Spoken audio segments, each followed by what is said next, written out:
Hello, everybody. I hit the introduction a little too early. I can tell you that. All right, I want to thank everybody for showing up tonight for another Fish Talk episode. I believe it's 54. Yeah, 54. Wow. And I want to thank my co host, Robert, for helping out. And our special guest tonight is Grant from, oh my God, the Garden of Eder. Garden of I Eden. wanted to say Eden every time I get to share a name. Eden's right there. It is. It always gets me. The Garden of Eder. Yeah, you got it, man. I do. I got to think about it. It's like, I'm going to say Eden.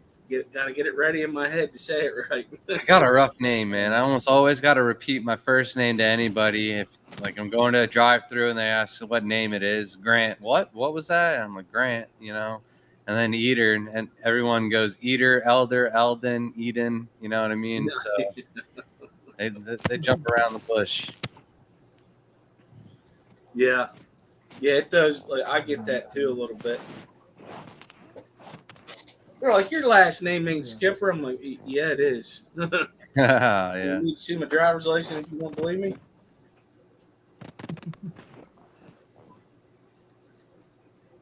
Okay. Go I ahead. guess we can say hello to the people in chat. I think we lost some. Your John, audio went your down. mic's a little long.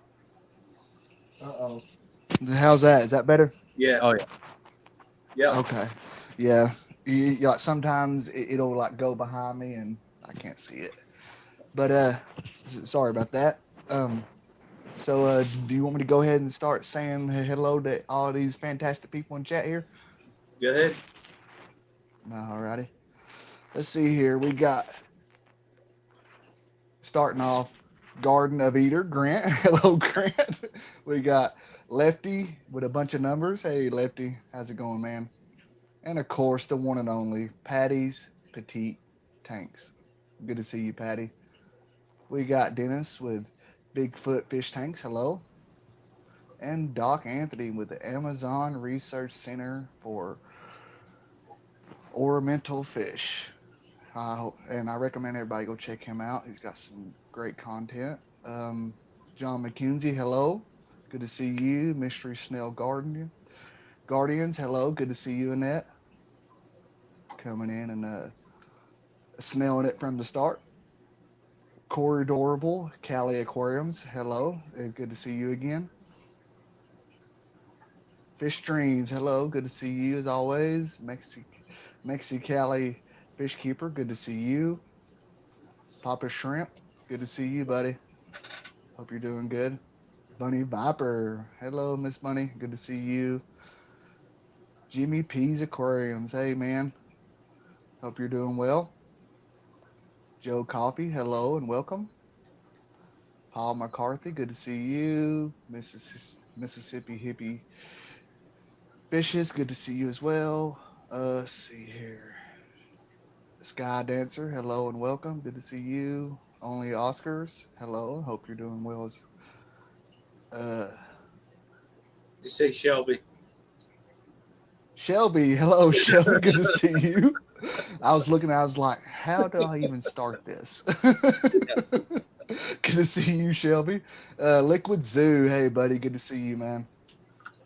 And if you don't know anything about Liquid Zoo, I recommend you go checking him out. He is the creator of the Fish Fam link, which I highly recommend everyone going and checking that out, where you can find all your Fish Fam YouTube channels, schedules, and all that jazz. And it will tell you everything that you need to know. Um, let's see here, it jumped on me. Snoochie Booch, hey, good to see you. Depths Unknown, what's going on, buddy? Uh, Sorry, I got to scroll down here. I'm on a phone, and that's all I see. If I skipped anyone, I am so sorry. My chat only gives me so much, and then it just cuts off. You're good. And we got Science Gal, Fish Tank Dad. Always great to see you all. And Zen Ginger, hello Zenny, good to see you. And Eric Y Rock, good to see you, buddy. Uh, Dennis, hey buddy, good to see you. And I think I got everybody. You did. Okay. So welcome everyone. Hope you're having a fantastic evening. One of the questions I like to ask is, and I know you have a crap ton of them, is how many tanks do you have set up in your house with water? Because I know you posted a picture of tanks on a trailer, but I don't know if they were set That up was yet. the garage. We got probably like 100 empty tanks in the garage right now. And then in the house running with water inside of them, we've got 303 tanks. And then we've got 40 ponds outside. Wow. Well, That's that awesome. It makes me feel better about myself. Yeah, and oh man, my neck's killing me today, so I haven't cut any wood or anything yet, but we are building a tank stand to hold another 90 10-gallon tanks. nice. Wow, incredible. I will never complain about doing water changes in my life again. Yeah, I do water changes every day. I skipped out on them today, but I'll have to catch up tomorrow. And I'm a little ahead of schedule before the Triple Crown. I kept thinking it was next week. I had it in my head that it's next week, and I'm kind of over prepared a little bit right now. So I'm like, I can skip on a day, relax. So hopefully tomorrow, might be able to get the wood cut and then start building on the stand. But I want to get all the wood cut and then paint it all outside and then just piece it all together inside. Yeah, it's next Wednesday. Well, that's when I'm going. Yeah, it starts next Wednesday. So you still got about 10 days. So obviously, I know that you have shrimp. Is there any other fish that you keep besides shrimp? So I've got like some koi fish and then some false zebra plecos. That's about all I have. Shelby's got all the fish. Shelby's got a bunch of killies, a bunch of goodyids, mollies, a bunch of different things all over the place. Danios and Cory cats and stuff like that. That's why when John asked about the Corys, I was like, "Who are you talking to?" Because Yeah, we took the angel. Well, Shelby took the angel fish out of this top tank, and then the next morning there was Cory cat eggs all over the place. And my son's actually really into it. He's been checking for the eggs every day, and he found more eggs this morning. So now we've got babies already hatched in one tank and more eggs in a different tank. So it'd be nice if we could get the laser Corys to start breeding, but it's just the albinos right now. But those are my daughter's Corys, so she's super excited. Kids are all into it, but still a lot of the small fish, not too many larger fish. My son has a flower horn, and that's probably the biggest fish we have inside the house.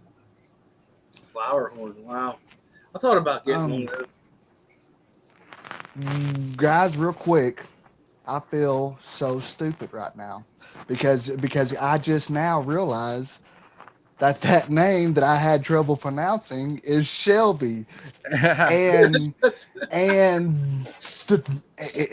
then at the start of it's got that TG or whatever. That is actually their channel's abbreviation. I just got to. I was like, oh my goodness. That's why I feel bad because almost everybody stumbles on that at first. You're not the first one, and you will not be the last one. So it's taken some time for everyone to get around to putting that together. But there's been some other stuff where I've been like, oh man, this is so and so, and this is why this happens, and I'm like, oh Jesus, I should have put that together a lot sooner. That's funny. Yeah, it just hit me. I was like, "Oh, I'm such an idiot." I mean, it's their YouTube name. I mean, how can I miss that? I figured you'd pick that up whenever I said just say Shelby. At the time, I didn't think about it. But hi, Shelby. I apologize. That's great. Oh my. So Grant, Oh, No. go ahead, Skipper. No, you're good. I can wait. Oh, okay. Grant.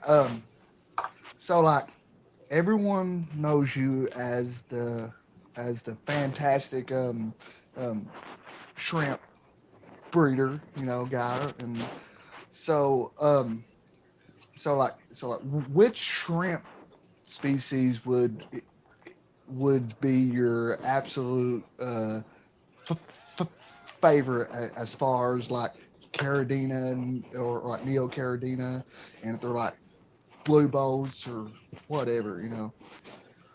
So my favorite color is green. So depending on which video you watch, my answer on this one might change and vary a little bit. Right now, I have these really nice green emeralds that have a little bit of a gold backline. It's not yellow. It's nice and gold.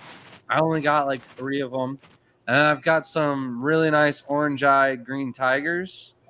Not a lot of them, only like 3 or 4 of them. So like depending on the mood of the shrimp that day, sometimes the green emeralds they always look good, but sometimes the green tigers they're just phenomenal. But they flip flop from like green to orange sometimes. So when they're green, they're my favorite. If they would stay green, and if I can get a darker green with the orange eyes and some little stripes, that would be preferred. But the green emerald, I just green is just my favorite color, so I'm a little biased there. They are nice. Oh yeah. I do like those. Those ones that they call the green jades, Yeah. with the neos. I like them, but I also hear a lot of people say that they do not I guess breed true. So this is kind of why I choose the emerald over the green jade. Is the green jades they will throw every single coloration of green. So you got your really deep dark green ones, but those are so few and far between. And almost everybody ends up culling those out because when they're babies, they kind of look more blue than they do green. But as they mature, that the green kind of gets thicker up and it shows through the blue. But then at the same time, you got like really super, super lime green, like the light has faded out the Eros there. But and then they'll throw like tiger stripe wilds, they'll throw yellows, some lines will throw blues. So it's like you don't really get too much of the really nice. I like the deep dark forest green painted shells, and that's what the emeralds have. But at the same time, I do like the two-tone where it's got 2 different colors. So I like the green jades with the running stripe. I have a good video on our channel where it's the difference between green jades and emeralds, but basically it is kind of lineage where the emeralds don't really have too many of the back lines. So out of like breeding 1,000 of them, I got one with a backline, threw it in its own tank with a couple females, and I've only gotten up to like 3 or 4 of them at this point. But the green jades, they're a lot more work and effort. So the green emeralds, very few culls, maybe 3 or 4 out of 30, where the green jades are like 10 to 15 culls out of 30. They're a lot more work. Mm. And I hate to hear that because those things are beautiful. Golly, I mean, Yeah. like, I've only seen them a couple of times, and I'm like, wow. I only really sell the culls because they change color so much depending on the tank and stuff like that. So they flip flop, and they got the best camouflage out of any Neocaridina. You put them in a cup, and they turn clear almost instantly. That's crazy. Huh. Yeah. That's interesting. Now, I have some questions because I wanted to do shrimp, and I had them before. I gotten some off of people, and I originally thought it was because of cold weather. Then I got to testing my water. When the TDS, the ppm is like 38, it's real soft. Yeah. pH/KH is between 30 and 40. So what would I need to do, like for them readings, just being soft water, to be able to keep shrimp? So there's, depending on the type of shrimp you want to keep, let's assume you're going to go the easy route and you want to keep Neocaridina. Mm-hmm. There's salts that you can remineralize your water with. And you can do GHKH. It's a salty shrimp is the brand. It's the most bang for your buck. It's really cheap. You can buy them in big containers if you want. If you're just starting out, you can buy them in the little containers. And if you only have one tank, that little container is going to last you a really long time. And I would just adjust the TDS up to like 150 and, mix your water the night beforehand. So that way every mineral is mixed in nice and well. Check the TDS the next day. And as long as it's near 150, you're good to do your water change. There are liquid minerals that are on the market that you could mix your water a little bit quicker. However, just price wise, the salty shrimp is the most bang for your buck. If you wanted to do Caridina shrimp, you could go with a really cheap, like an RO Buddy RO unit, and get all the minerals out of the water without having to use up a lot of filters, and go down to 0 TDS, and you would use just GH only minerals to do Caridina shrimp, but you have to have aqua soil to go that route. Okay. Well, I was gifted a RODI unit 6-stage, so it wouldn't take long for it to get all that out. And with how low your TDS is, man, I change my filters like once a year, and I have 180 TDS. So you could go maybe a year and a half to 2 years before you ever even have to change, all the filters. I change my settlement filter probably every 3 to 4 months. But the post carbon and the other ones, I rarely ever even touch them once a year. Would it be better just to use RODI even for the Neos and then just add the stuff? It's just not needed. You don't have to. You can if you're worried about certain particulates in your water system, or your water treatment plant, might be having an issue. Then you can go straight to RO water to make sure it's getting all the chloramines and chlorine out of the water, and then do it that way. But I for all of my Neocaridina outside, I just run them on straight tap water. I don't use any minerals or anything like that. So how I gotta mention this. This was actually the fella that gifted it to me, Doc Anthony. yeah, he's a wonderful guy. He is. He's a good dude. I got him coming down to Florida to speak for our club in December. I'm really looking forward to that. Oh, that'll be great. So how do you like, you just add a little bit of that salt at a time until the readings start going up? So everything comes like with a little spoon, a measuring spoon, and it's like for the salty shrimp anyways, it's 1 scoop for 5 gallons. However, everybody's scoop is different. It's kind of like when you do cooking, you should be using like the weight and not because my scoop of flour is going to be different than your scoop of flour. You might really, pack it in there, where I just go in and it's nice and fluffy. It all depends on how smushed the bag was beforehand. So it's like about a scoop is what you use for 5 gallons. I use big trash cans, so I use 6 scoops for the trash cans. Sometimes it comes out 130 TDS, and I got to add in like another 2/3 of a scoop to get it to where I need it to be. But so sorry, I got a big dog. You're fine, man. And he can't hear me either. He's deaf, so I can't even be like, "Hey, man, can you stop?" He's got to look at me. So we're good. He's looked. Hopefully he stops. But yeah, no, it's something where you mix it the night before, 1 scoop per 5 gallons, and check it the next day. I'm not really too worried about letting it go a whole nother day after you have to add more minerals. I'll more like let it run with an aerator or a little pump circulating inside of it for like 30 minutes to an hour. And then once I'm in the right range, then I do my water change. Okay. Okay. That was definitely one of the things I wanted to ask you, is like for an example, the Star Sapphires behind me.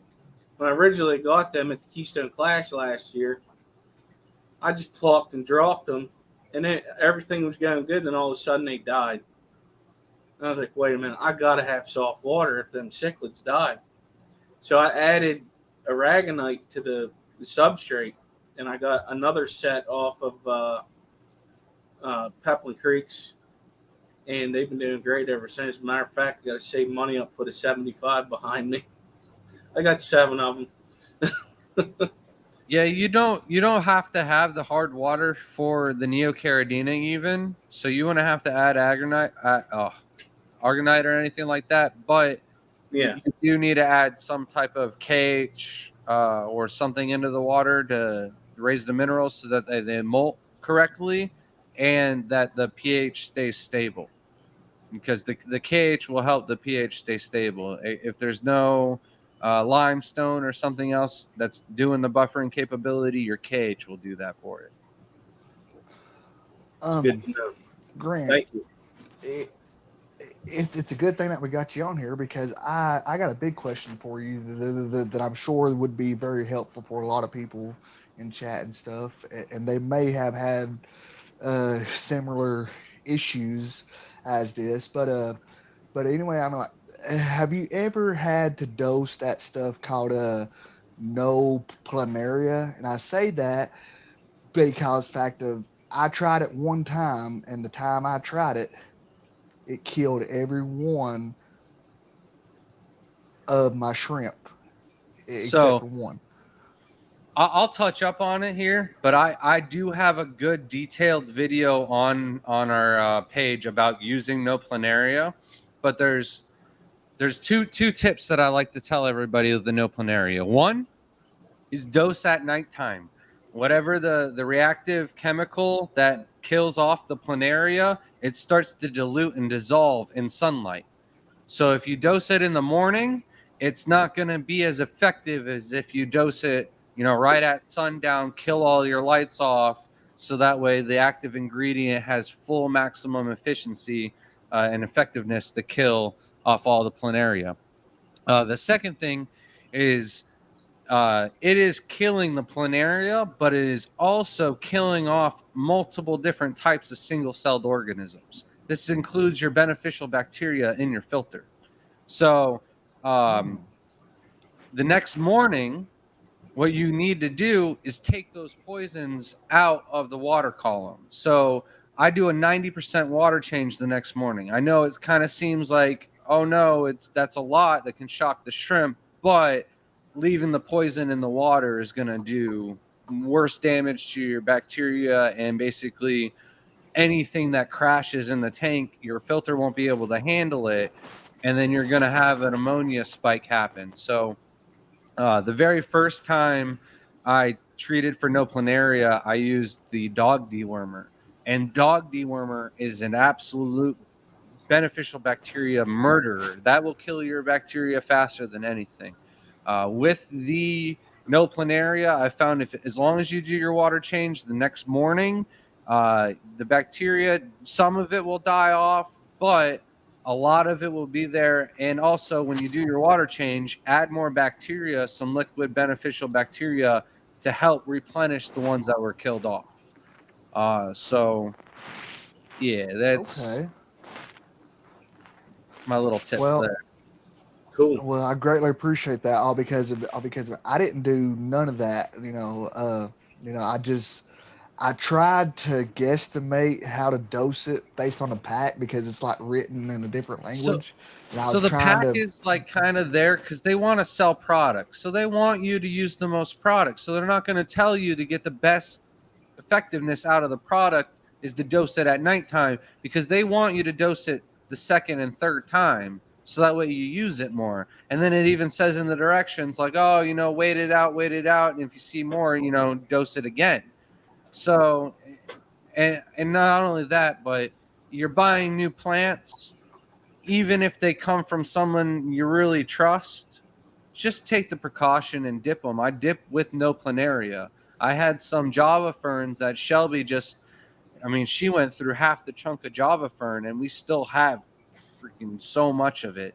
But I let it soak in like 3 or 4 scoops of no planaria and just a gallon of water for like 3 or 4 days, not just to kill the no planaria, but it also will help kill scuds or hydra and other hitchhikers too that you don't want in your shrimp tanks. So but Okay. before I put the plants into the shrimp or fish tanks, I thoroughly rinsed off the plants so that way it gets all the poison off the plants as well.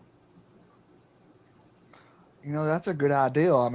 I've got a bunch of it left. I've only used it once because that's all it took. Yeah. It killed the planaria and all my shrimp too.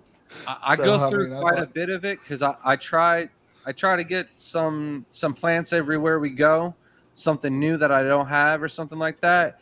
And I always got to treat it to be safe. And I always, because it's not in my tank, because it's just in a bowl, I'll go heavy. I'll put 3 or 4 scoops in it because I want to make sure I'm killing it all off. And there's no risk of it going into any of my tanks because I got 300 tanks. If I do a water change, or I got a rack of 100 tanks. If I start at the top and one of those top tanks had hydra, then when I do the water change and bring the hose down, it's going to hit all the tanks going all the way down. So that whole system will end up with hydra. Okay. So I got to be super careful. So anything that's not a tissue culture ends up going through a dip first. And like I got a huge plant order coming on Tuesday. But I'm probably going to just use Shelby's fish tanks to put all the plants in it. And then if I see any hydra or anything like that, then I'll dose it. But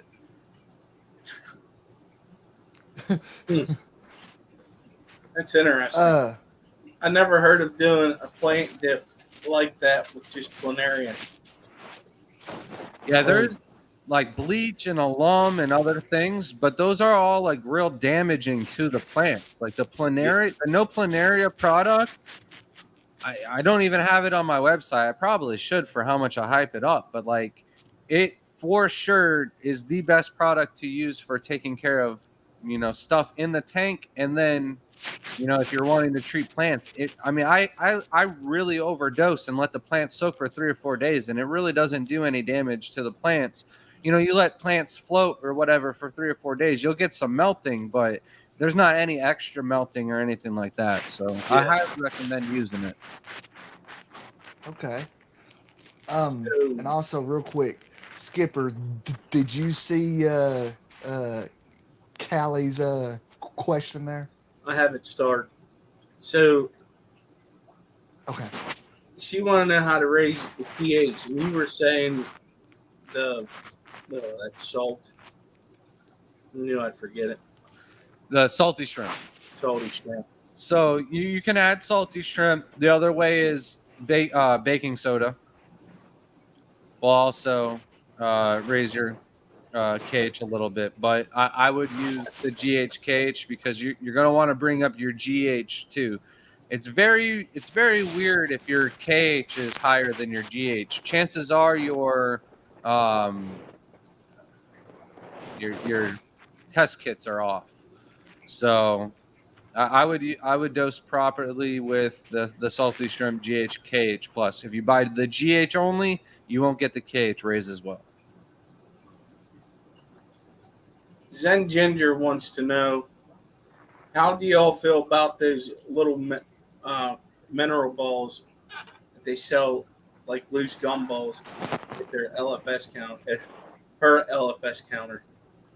So it's kind of like the snake oil. I used them in some tanks when I first started in the hobby. Like, now, mind you, I have so many different types of shrimp. When I first got in the hobby, I dove in very quickly. Like I went from 0 shrimp to like 45 in 1 year, 45 different types of shrimp. Maybe not 1 year, maybe it was like 2 years.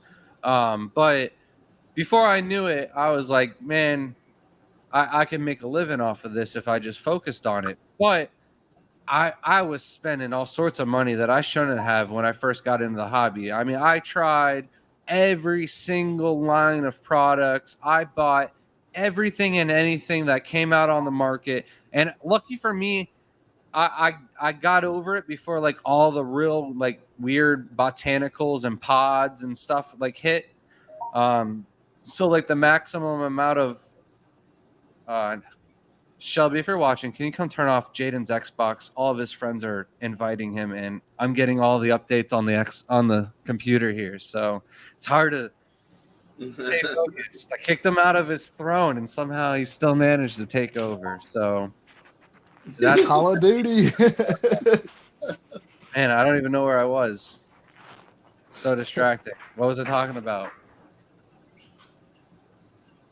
Oh, that the snake oil mothball stuff. All right. Yeah. That's why I got to leave the little thing open on the bottom. But I purchased just about everything, and I didn't notice the tanks that had the balls doing any better than the ones that didn't. So I've been breeding a lot of shrimp. Shelby breeds all of her tanks. Neither one of us have mineral balls in either one of our tanks, and we still have enough shrimp going that we can make a living off of it. So as long as you feed a nice assortment of range of foods, nice variety. Don't feed them just chicken and rice every single day. They should be getting a good mineral content in their foods. And then not only that, keep up on your water changes because the minerals are in the water. As long as you have, like Skipper, if you refuse to want to add minerals into your water, maybe you could add in like 15 of the mineral balls and they might be all right. But like I promise you, your baby survival rate will go up if you skip out on the mineral balls and just get minerals in your water. Yes. Speaking of food, this is basically what I feed mine. So I don't know what you pay for that, but I've got Shelby came out with a food on our website. It's called Soy Ahoy. It's 50 grams of snowflake food for $8 or $9 on the website. I can't remember off the top of my head, but it's Wow, that's a good deal. it's the same stuff. So it's a great food. It's what I like to use for vacation food, but it doesn't have a lot of protein. It doesn't have a lot of minerals in it. It's just soybean husk hulls. So at the end of the day, there's no mineral content being added into that. I like to feed that once every other week. Every other day I feed my shrimp foods, and I usually rotate between, I've got, I don't know, 7 to 8 different shrimp foods that we go through. So that way every 2 weeks is about when they'll see the next food again. They can eat anything, though. If it doesn't have copper, there's some foods out there that have copper in it. Avoid those, but they will eat anything pretty much. Outside, the shrimp tubs are covered, but I mean, anything that falls into that water, they're going to eat it. Okay. Yeah, I mean, I just got this when I was in Dallas. What's funny is I got it in Dallas last year, and I just recently started using it for like the past 2 months. So I mean, they seem to like it, but I don't know. It's more of a food that's going to break out and spread all over the place. It makes for great photos because the white kind of contrasts with the colors of the shrimp and makes them pop a little bit better. Also, some of the foods you feed and it gets kind of dusty and murks up the water a little bit. The snowflake won't. But the good thing about snowflake is if they don't eat it right away, it'll sit there, and as it deteriorates, it won't pollute the water and cause ammonia to foul it up. It'll just grow biofilm on it. And the shrimp, if they don't eat the snowflake, they'll eat that biofilm and basically just farm the snowflake for the biofilm until the snowflake's gone. Huh, that's interesting. So this whole time I've been going in with a net and I've been taking out what they don't eat, and I didn't even have to. when we go to the Triple Crown, if I usually feed 2 pieces of snowflake for my tank, they're getting 3 pieces. I'm going an extra, good amount of snowflake before we leave because for 5 days, nobody's going to be able to feed the shrimp. So I've got somebody here at the house, but I don't want them going to 300 tanks and I got to go, well, this one gets half a stick. This one gets 3 sticks. So I'm just going to go, hey, man, don't worry about the shrimp.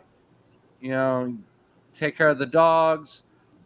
Shelby's going to put little food in little pouches. So they'll just go to those tanks and, feed the food to the fish because we do have quite a bit of fish going that they do need to be fed while we're gone. So, but Okay. other than that, we're good to leave the shrimp tanks for like 2 months, and I feel like we could come home to just more babies. So, That'd be nice, huh?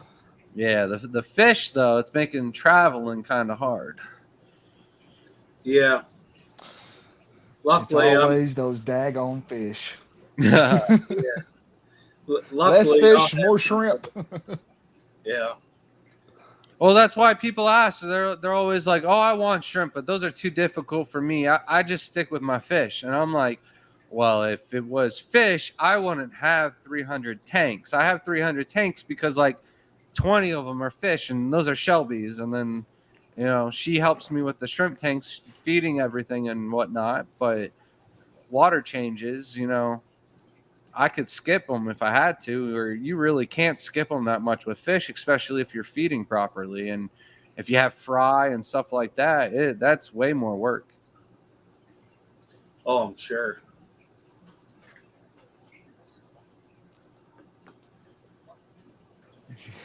Speaking of that, I guess they've been hatched for like a week now, I guess, but I just noticed that I got some shrimplets in there. Man, those things are just as cute as they can be. They're just teeny tiny little things. I mean, it's like how do you look like a full grown shrimp when you're just born, but you're just tiny? You're like a little mini me. Yeah, no, there's something else. I just can't believe how I've started something from that.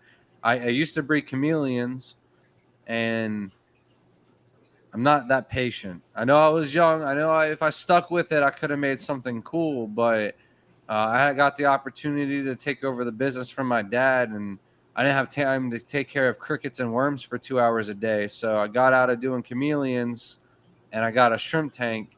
And like I remember my first batch of babies, and I was like, "Oh man, I did it! Let's set up another tank because I'm gonna want to separate them out and stuff like that."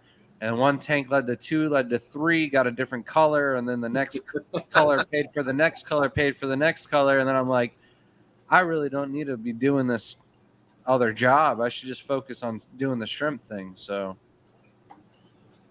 That's awesome. So, is there certain types of fish? Yeah, fish. Here we go. Shrimp food that you would recommend that uh works well for you. what's that? That works well for you. So we just recently got a resale license so we can start selling shrimp foods up on the website.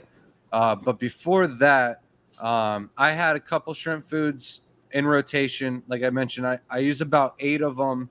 One of them's a nettles. One of them is the snowflake. One of them is a barley pellet. Those are very just generic pellets. But then I was also using Shrimp Envy Foods. They're out of Oregon. They home breed shrimp and they make all of their shrimp foods. And they sold them in bulk to me as a breeder. So it was really well. I use them for all my Caridina inside. And then I was using the Complete Envy outside for my Neos as well. And, it's kind of like I go through probably 100 grams of shrimp food outside every day. So you're buying some of the commercial foods that can really stack up. So if you can buy them in bulk, and the company was working with me, and they're really good food, so it was worth spending a little extra money for them outside. But when it came to us wanting to sell the products on the website, it was like a no-brainer to bring on Shrimp Envy as our first products, just because the complete is great, and then their other foods, like a little bit goes a long way. And especially with their mineral, the food fight and their growth foods, like you put a little bit in it, the shrimp go crazy for it, and you don't got to feed a lot of it. So you get a lot of bang for your buck that way. And it's really expensive when you dig down into different parts of the hobby. And I like to keep things, as cheap and efficient and as effective as possible.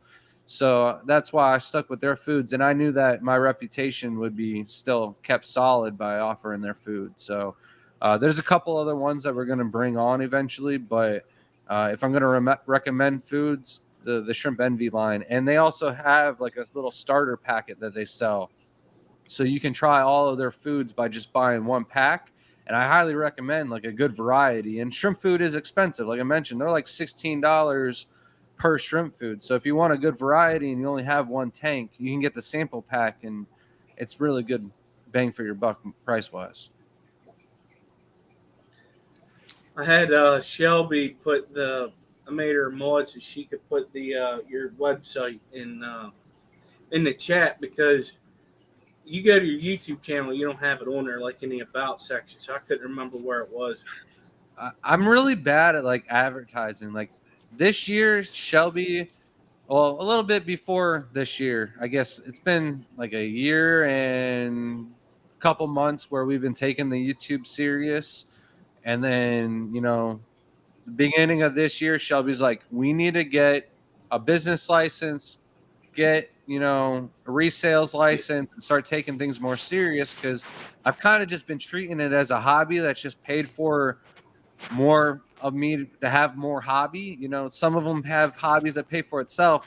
I've got a hobby that's exponentially causing itself to grow, but it's paying for it. Where Shelby is just paying all the bills and making sure, kids have everything they need. I'll take some money out aside to go on vacations and eat out and stuff like that. But a lot of the money that we buy or get from selling shrimp, we've been putting it back into the business, because eventually we'd like to see Shelby leave her job and be able to provide. So I know, I'm going to have to invest more money until it gets to a point where I'm like, all right, Shelby, you can comfortably say goodbye to working your full-time job, and our kids aren't going to suffer, because I was an only child and I did not want my kid to be an only child. And I also didn't want him to suffer. So Yeah, we've always made sure that the kids have everything that they want. They kind of spoiled, but they're very well behaved. Like we go to fish club meetings and stuff like that. And like I travel to go to other fish clubs around the country, and they're like, "Oh, you got the kids? You sure you're not going to leave them at the hotel?" And I'm like, "No, they've been going to fish clubs since they've been born. They know to sit there and stay, and they'll find their little thing that they find interested, and they enjoy going to all these fish clubs. So it really is, a family hobby. So one That's all. day I'd like it to be, a family business, but we only just started taking that seriously this year, to where, all right, we got a license now. Let's start focusing on making a little money off of it. Where before I was just like, I really want this shrimp. Let's sell some of these shrimp to buy that shrimp, so. So is that so you sell your shrimp and everything on there also that you have available? Wait, what was that? Never mind. I just looked at your website, because you used to do just band, right? No. We've always had a website, but I don't advertise it, because like 90% of my sales used to be through Facebook. And even when they made the rule against live sales, for 2 months I was going, oh man, what am I going to do? I don't know where to sell shrimp anymore. Because it used to be, I can put a post with what shrimp I have and how much it was, and I'd sell all of them within an hour. You know what I mean? There'd be certain types of shrimp where the little oddballs and stuff like that, like the red really blue bodies, like nobody would want them for like beginning when I first got into the hobby. So I got rid of those, and now everybody wants them. But man, I don't know where I was going with this. So you went from Facebook to band. Oh, all right. Yeah, I'm sorry. So for 2 months, I was really worried. But then it was, people weren't really like, we can't sell on here, but we can still ask where to buy. So then, because of word of mouth, and because I have all the tanks and I had so many varieties, people just assumed if you wanted this type of shrimp that I had it, because I had the most types of varieties. So word of mouth and Facebook is still like 90% of my sales still today. So I was never really worried about the website. So if you go to the website, it's junk pictures from like 6 years when I set up the website, just because I didn't care about ever updating it, because my shrimp have always sold without me ever having a problem. Most of it's, I post a picture on Facebook and people just assume that I'm trying to sell that shrimp. So I can't even post like the really cool shrimp that I like to keep, because I get like 30 people like, oh, how much is that? And I'm like, I've got 3 of them.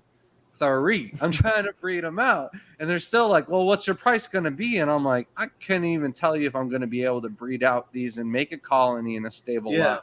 So you could be waiting on these for years. I don't even want to tell you, hey, they're going to be this much, set up a tank, they're going to be ready in 3 months. It doesn't work like that. I wish it did, but the harder it is to breed a certain type of shrimp, the more money they are, because it takes a lot more work, a lot more effort. But Right. I would post stuff up on Band and stuff like that, but really I just never needed to focus on a website or focus on anything, because word of mouth, like even the YouTube, I never really even focused on that. It was just a lot of people were asking me the same questions over and over and over again. So I'm like, let me do a detailed video, Uh-huh. not just answering your question, but going off of different things that you could follow up questions. And then if you still had a question after that, I'm more than happy to help you out. But like, I felt like certain people were missing out on not visuals and stuff like that. So we Yeah. did a bunch of YouTube videos, and then it was like, I'm, doing too much time editing and stuff like that. It's taking too much time out of the animals and quality of Yep. projects and stuff like that. So I'm like, all right, no more YouTube. So I stopped doing YouTube videos for like 3 years. And then Shelby stepped up and was like, hey, I'll edit the videos. We should start doing it again. So really, like, the business perspective and everything like that is more like on Shelby. I'm just kind of like having fun with the animals. And she's more like, hey, we should, start focusing on this and this. So we've been taking it a lot more serious this past year. That was one of my next questions, because you have that amount of tanks. Does it still feel like a hobby to you or a job? So because I have Shelby, like I said, I don't want to do the editing of the videos. I don't want to update my face, or not Facebook, but my website and stuff like that. I'm still having fun building out, and you know what I mean? I call it the homework. Shelby handles the homework, and because she loves the hobby so much too, she's like, it's worth, doing it all. And then she has her own fun. Like, she's gonna aquascape a tank for Aquashella and stuff like that. So she's all like, da da da da da da da da. And I have the worst visual imagination ever. So I'm like, Shelby, I don't know what you're trying to say to me. Sounds amazing. I hope you can do it. And then she's like, you don't believe in me. And I'm like, I just don't even know what you're trying to say to me right now. This is crazy. You just need to put it on paper or execute it. So she's got me all excited and stuff like that. But I'm still like, I feel like I don't even have half the amount of tanks for half the projects that I want to do just with shrimp, because I'm still chasing that rainbow where I want to make something that nobody's ever seen before. And I have. If you came to the house, I can show you, hey, I got this, and this. But you're like, where's the rest of them? I'm like, I just got one right now. I'm trying to make more. Like, it's a work in progress. I like to call them my little lottery tickets. I'm not playing Mega Millions, but one of these tanks one day I might get something that's going to make us an extra $250 to $500 a week for the rest of our lives. It's one of those scratch off tickets, but you got to realize your chances of winning that is so slim. So I'm playing with 300 lottery tickets every month. I want to be playing with 600 to 1,000. So that way, I can, and I'm not in it for the money. I want it because it's then going to be the next big thing. It just happens to have a price tag behind it. I come from a long line of sailors and explorers, and I can't find new territory. Like, NASA's taking a photo of the entire world. So I'm not going to discover a new island. There's deep sea creatures and stuff like that to be discovered, but I'm going to stay in my lane, and I'm going to try and make something that nobody's seen before out of a shrimp that people are common with. But I've got a couple things here and there, but so does somebody else in Germany. So does somebody else in Taiwan. So I'm trying to hopefully go down a different road that they're not going down too. That's the goal. That's why I have so many different varieties and different types. So it's still more of a hobby, and it's a big experiment for you too, then, because if you're trying to make new lines, that's pretty. I would think that would be pretty fun. It's a hobby for me right now, but if I ever had to flip the switch and say, all right, I need to defend for my family and provide, I could easily take that enjoyment out of it. But Shelby's doing that for me. She's doing, the hard work, paying the bills and stuff. But I would like to grow it out to where I could go, hey, step aside and let's grow this as a family and make it better. So the goal, the dream is like that whole farm to table thing with a pet store, even if it is online. Everything that will be sold on our pet store will be bred or grown in-house one way or another, or Yeah. we'll have full knowledge about it.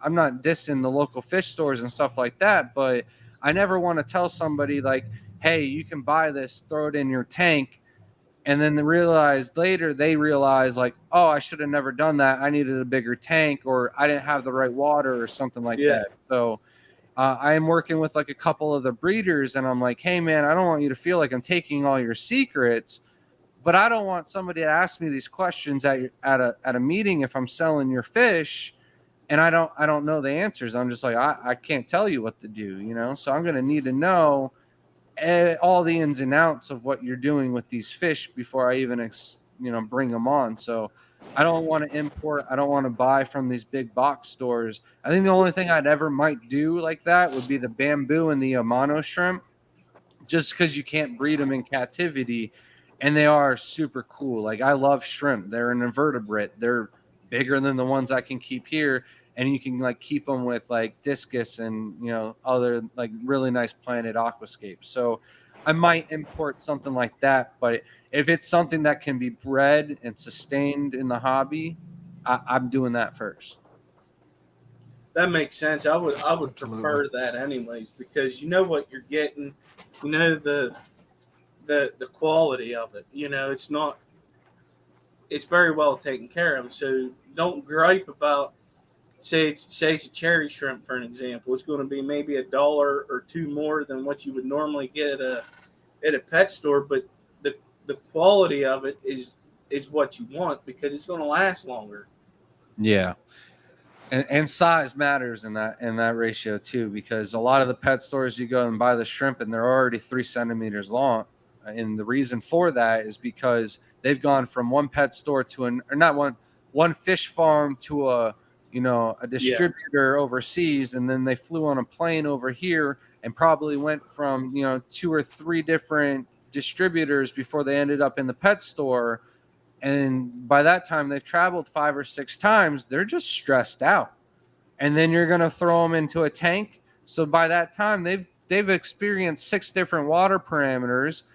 And let's be honest, nobody really probably acclimated them perfectly. So, Right.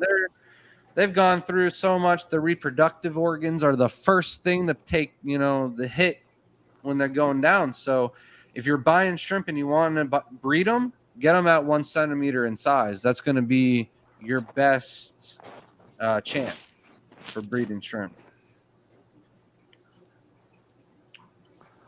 I was going to ask you.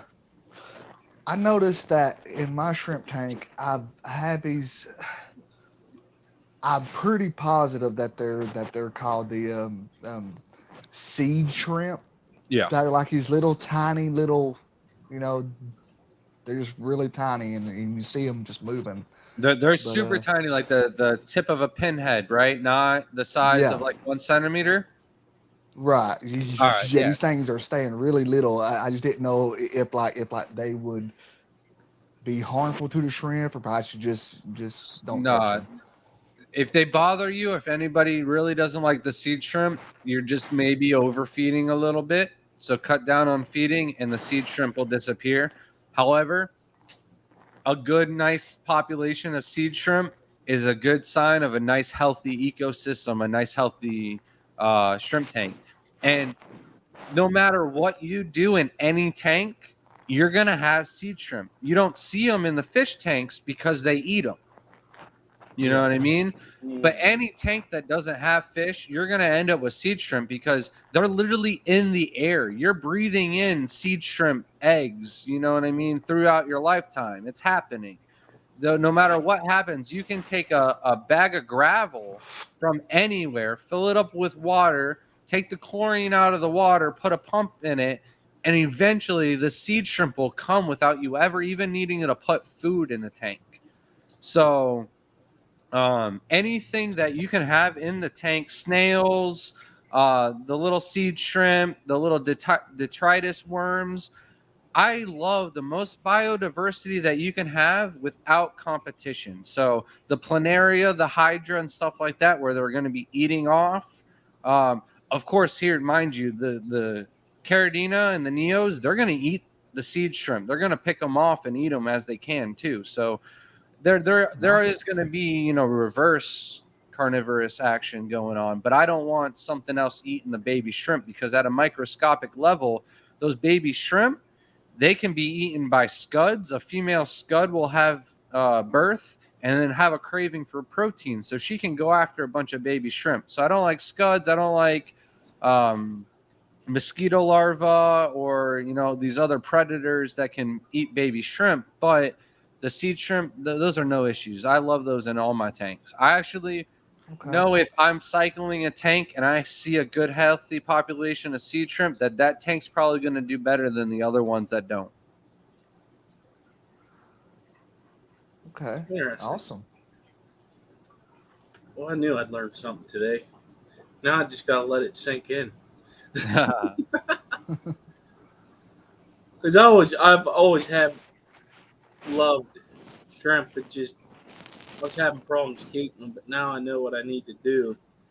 The other thing is source. If you're not getting them from a home breeder, good luck. I mean, I will not touch imports with a 10-foot pole. I got some green rillies just because, the first import in the United States.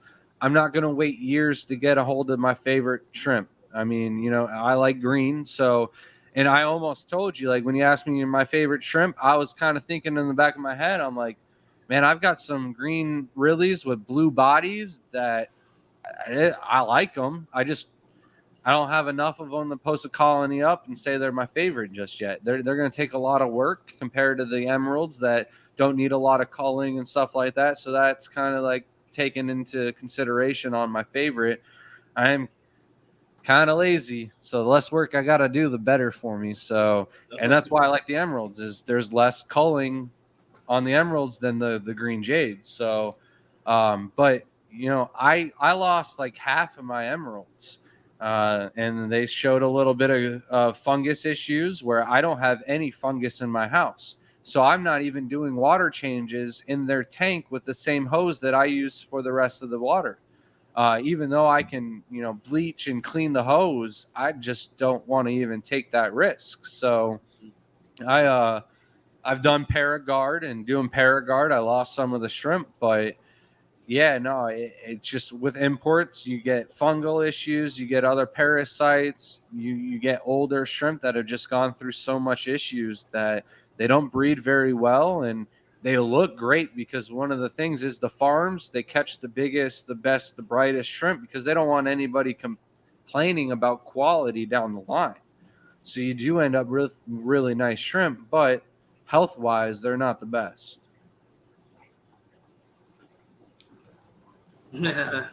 Mexicali. Lazy, says the guy who does 300 plus water changes. He don't do it all day, damn it. He has a system. Yeah, but that's all I do. I'm not going to a 9 to 5 job and having to, I used to do landscaping, and I had my own company where I sat on the lawnmower most of the day and just watch other people weed whack and edge and, clear everything off. But once a week, I was probably doing the hedge trimming and making, bushes look like gumball trees for Disney World. Not for Disney World, but the customer expected that kind of quality. Yeah. So,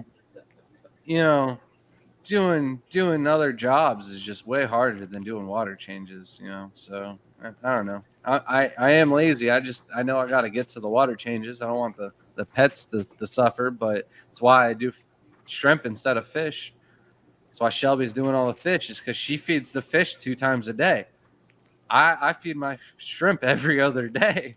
Yeah. That's more my Yep. style. So she wakes up early in the morning and feeds all the fish. I'm not about doing that. I'm lazy in my own aspect. So I know the feeling. Maybe I need to switch to all shrimp myself then. That'd be awesome. But it's that time. It's that time to end it because it is time for Susie Q. The link was posted. If Bob's still listening, if he's still here, can you please repost that? He did it 6 minutes ago. But I want to thank everybody for showing up, the mods for doing an awesome job, and the people that's been also lurking and just listening. I know how that is because sometimes I have to do that myself because I get real busy. Mm-hmm. I want to thank you, Grant, for being our guest tonight. It was a great stream. I learned a lot. Thank you very much. Oh, Thank thanks you, for man. having me, man. I really enjoyed it. I watch your guys' stream all the time, so I was like, oh man, I'm happy to be on it for once. I appreciate it. And I also want to thank Robert for being my co-host. Wow, you're welcome, buddy. Anytime. I'm just happy that you picked me when you had all those other better choices to pick from. Well, I just wanted a baby face up here because I ain't got that anymore. You quit it. Oh, and I do want to say one thing before we leave. Everyone, go check Grant and Shelby out at their websites. Go buy all the shrimp that you can possibly get. And if you do get the chance to see them at a show, don't be shy. Go say hi and get you some shrimp. Highly recommend it. Appreciate it, Robert. Thank you, man. Kenny and them Shiners are doing awesome. But all right, everybody have a good night. Stay safe. Goodbye.